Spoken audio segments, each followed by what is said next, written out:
Hello guys, I think you're an asshole.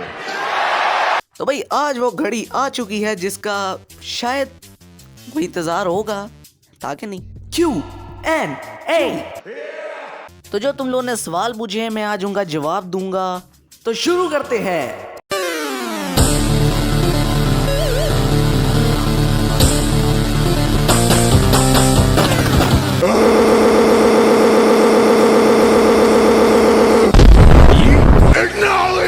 Pinchilin. I'm the smartest wrestler. Look at you now, boy. Yeah. तो भाई आज का हमारा पहला सवाल है ये। Hi bro, please tell me when will John Cena win his 17th title. तो यार पहले तो इसमें सवाल उठता है कि जॉन सीना का 17th टाइटल होगा कौन सा, WWE टाइटल या वर्ल्ड हैवीवेट टाइटल। देखो एक जगह मैं चाहता हूँ कि सीना वर्ल्ड हैवीवेट टाइटल को जीते, क्योंकि that title needs more Prestige. उस टाइटल को और प्रेस्टीज की जरूरत है, उसको किसी लेजेंड ने अभी तक होल्ड नहीं किया। Like no doubt Seth Rollins एक लेजेंड है, लेकिन वो अभी तक एक एक्टिव सुपरस्टार है। एक्टिव सुपरस्टार समझते हो ना, लाइक ऐसे लेजेंड्स ने आज तक इस टाइटल को नहीं मतलब कैप्चर किया, जैसे जॉन सीना, CM पंक, रैंडी ऑर्टन, इस तरह के लेजेंड्स ने जो लाइक फ्यूचर 2-3 सालों में हॉल ऑफ फेम में आ जाएंगे। लेकिन रैंडी ने तो बोला था वो 10 साल और, बात समझिए ना, मेरी बात समझिए। लेकिन अगर मैं एक फाइनल ऑप्शन के साथ जाऊं तो मेरे हिसाब से सीना को अपना 17th टाइटल WWE टाइटल की सूरत में कैप्चर करना चाहिए against Cody Rhodes eight WrestleMania 41। और मैं यहीं पर एक प्रेडिक्शन कर रहा हूँ, बोल्ड प्रेडिक्शन, ठीक है? इस वीडियो पे वापस आना रेसलमेनिया 41 में जब जॉन सीना कोडी रोड्स को हरा देगा फॉर द WWE टाइटल, उसके बाद जॉन सीना हील हो जाएगा। एक फाइनल हील टर्न हमने जैसा रॉक का देखा था, वैसे ही जॉन सीना का एक हील टर्न होगा और उसके बाद he will lose the title at the end of the year. 2025 के एंड में वो ब्रॉन ब्रेकर से अपना टाइटल हार जाएगा, और ब्रॉन ब्रेकर होगा वो इंसान जिसने जॉन सीना को हरा के उसको रिटायर करवा दिया, क्योंकि 2025 इज जॉन सीना's लास्ट ईयर। तो भाई अगला सवाल है, bro who is your favourite wrestler in WWE and his best match.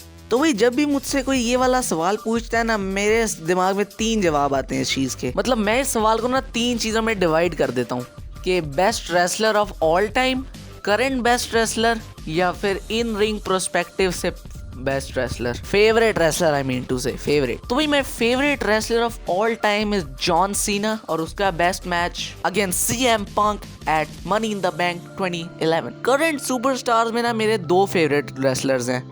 No, it's not Roman Reigns. Cody Rhodes and Seth freaking Rollins. Rollins का बेस्ट मैच, पता नहीं इस मैच के बारे में कोई बात क्यों नहीं करता, ये मैच इतना हेटेड क्यों है, ये सब क्राउड की वजह से हुआ था।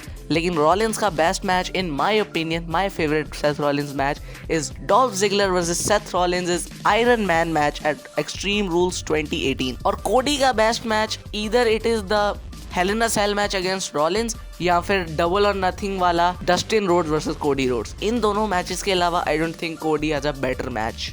ये दोनों कोडी के बेस्ट मैचेस हैं। तुम लोग देखो, तुम लोग फिर बताना मुझे सही कह रहा हूँ कि नहीं। और मेरा फेवरेट प्रोफेशनल रेसलर अभी विल ऑस्प्रे, और उसका मेरा favourite match Kenny Omega versus Will Ospreay at Forbidden Door 2023। अगला सवाल, best Royal Rumble in history.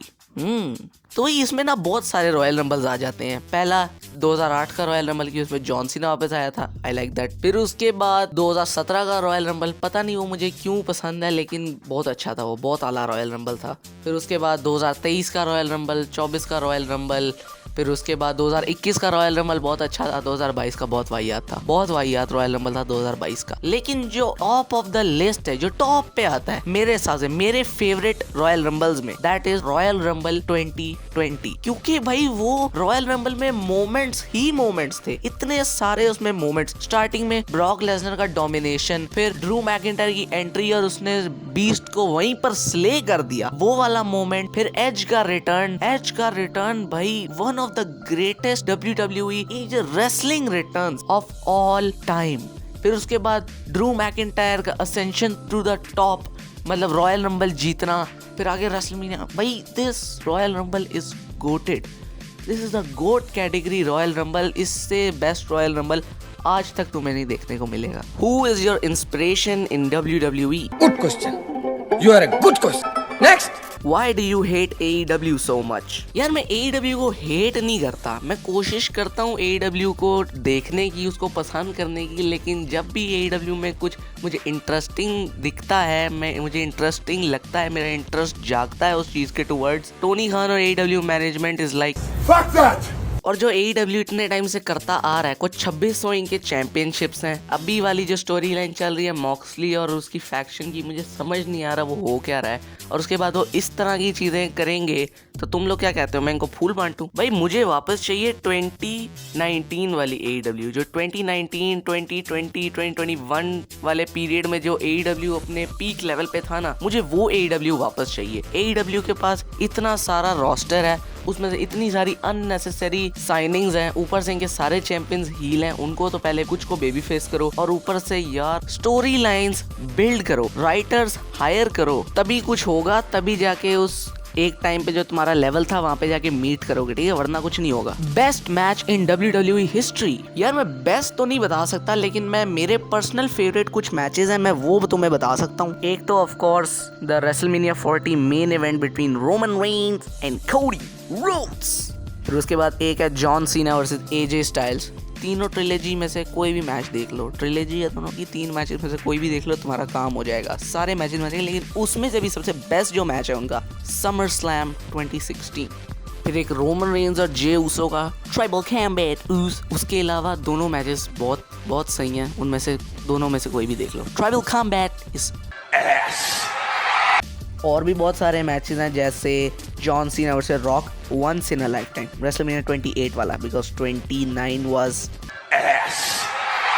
और भी बहुत सारे मैचेस हैं, जैसे Shawn Michaels versus the Undertaker WrestleMania 25, Undertaker versus Triple H WrestleMania 27, 28 वाला जो end of an era Hell in a Cell match था वो। लेकिन मेरी लिस्ट में जो टॉप ऑफ द लिस्ट आता है, मेरा favourite wrestling match and in my opinion the greatest wrestling match ever, ये वाला नहीं, Undertaker versus Shawn Michaels streak versus career at the main event of WrestleMania 26.